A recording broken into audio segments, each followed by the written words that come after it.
Hey guys, Pretzel here. Welcome back to another video. In this video, we are going to be talking about some more Godzilla movie news.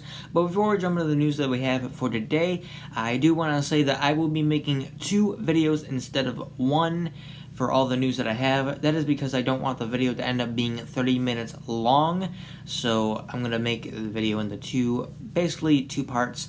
But I'm not going to call it part 1, part 2, because this sounds stupid. But the first thing that we have for today is Premium Bandai is re-releasing Studio 696 Biollante and Space Godzilla t-shirts. These are available for pre-order and are $34 each, and these will release November 2020. Personally, I think the Biollante one looks the best out of the 2, even though it's a bit cartoonish. The Space Godzilla one looks a bit creepy, and Space Godzilla's looking a bit grabby there. So, yeah, that's a no-go for me. Next we have is Bandai is releasing their Godzilla Memorial poster t-shirts, which I think is really cool. I'd love to get a t-shirt of the Heisei Godzilla vs. Mechagodzilla poster. I have like a mini poster from that film that I got with the SH Monster Arts Godzilla poster version for that film, so, but I think it'd be better on a t-shirt. These are available for pre-order from Bandai Fashion Japan. These are $40 each, and they will release in November 2020. Next we have is new acrylic logo display EX Biollante Godzilla versus Biollante, and Godzilla versus Space Godzilla logos have been revealed. Personally, I think these look awesome. I would really like the Godzilla versus Biollante one to go with my SH Monster Arts Biollante special colored version when I get that. If I had the NECA Godzilla 1989, I think that whole set would just be perfect. But I unfortunately don't own that figure. I might end up be getting it for my birthday. But, you know, we'll just have to see. Where was I? Oh, yeah. These are available for pre-order from Premium Bandai. They are $12 each, so that's pretty cheap. And they also have a release of November 2020. A lot of things are releasing in November. And we also have some images of the Godzilla vs. Biollante logo display compared to the SH Monster Arts Biollante special colored version. So, yeah, it's a pretty decent size, not too shabby. Next we have is our first ever image of the Godzilla Store Osaku. Is that how you pronounce it? I hope so. The store will have a giant Godzilla statue that is said to be 2 meters tall. The theme for the building is going to be black and red.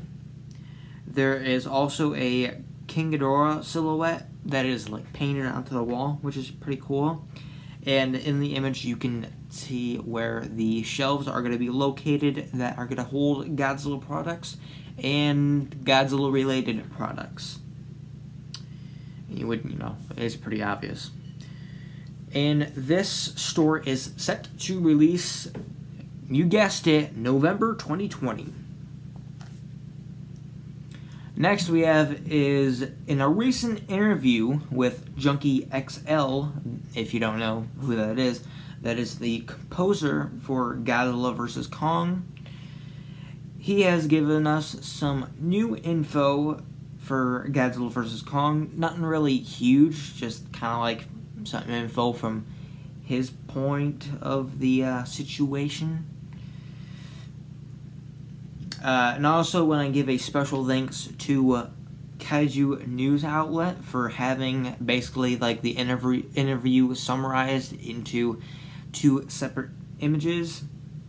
So thanks to them for providing those so I can have them up for you guys, because I'm going to kind of like summarize that more, but I'm not going to read it because I'm terrible at reading.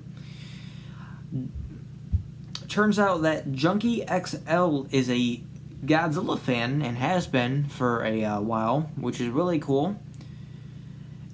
And he also says that he wrote something for Godzilla a while back, you know, for jokes.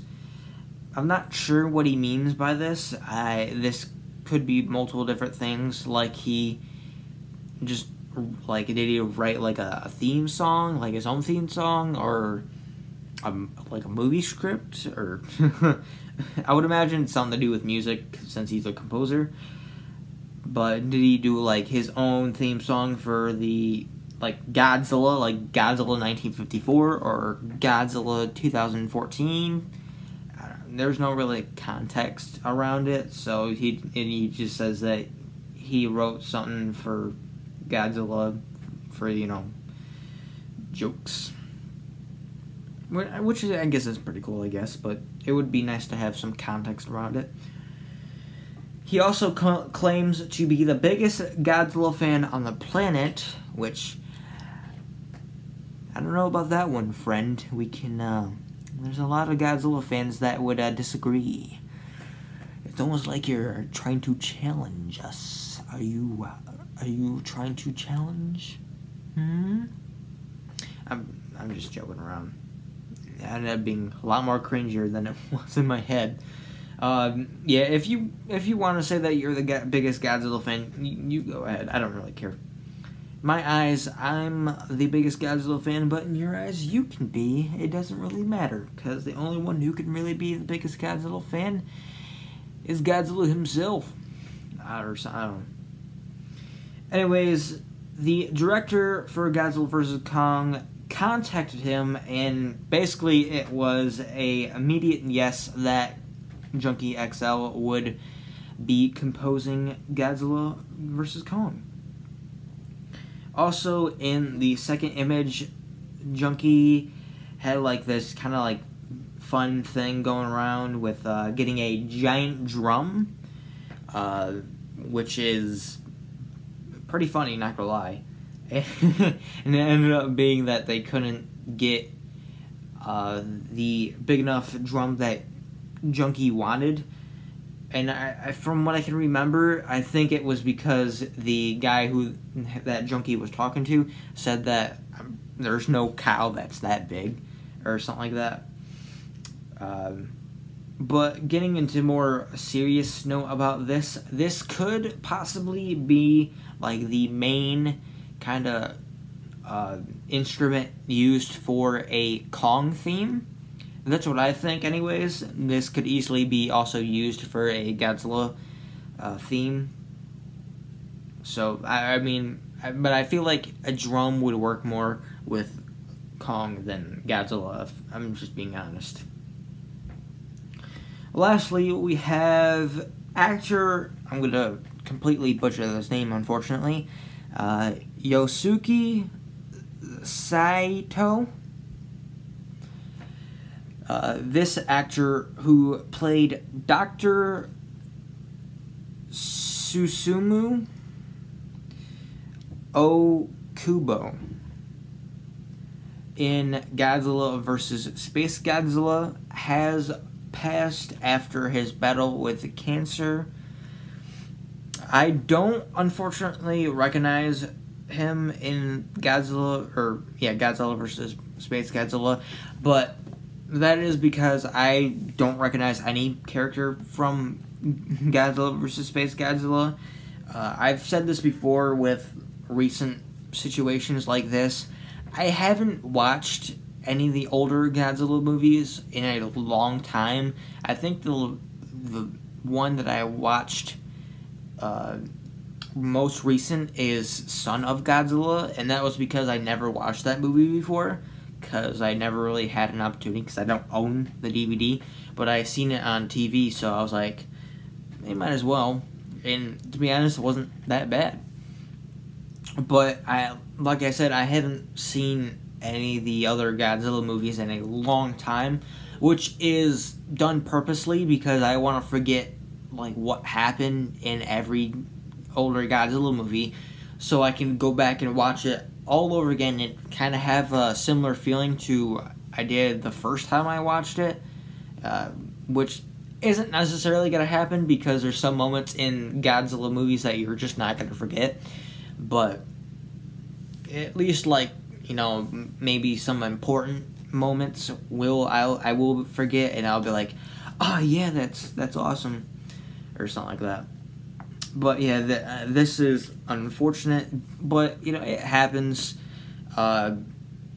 People get old and have to, unfortunately, go through the circle of life and end up passing. Some earlier than others, but nothing we can really do about it. And he passed at 69 years old, which isn't necessarily that old, so that is a bit of a shame, but I can imagine it's pretty hard fighting cancer. And I was thinking about making a 6'9" joke when writing down my notes, but I felt like it would be very disrespectful to do so, so I am not going to because of that reason. But that is unfortunately it for this video. The video is much more shorter than I anticipated, so I guess I could have added a bit more news into the video, but you know, I'm still just gonna make another video, and this is basically gonna be the continuation of this video. So that is it for this video. I hope you guys enjoyed, and I'll see you next time. Bye.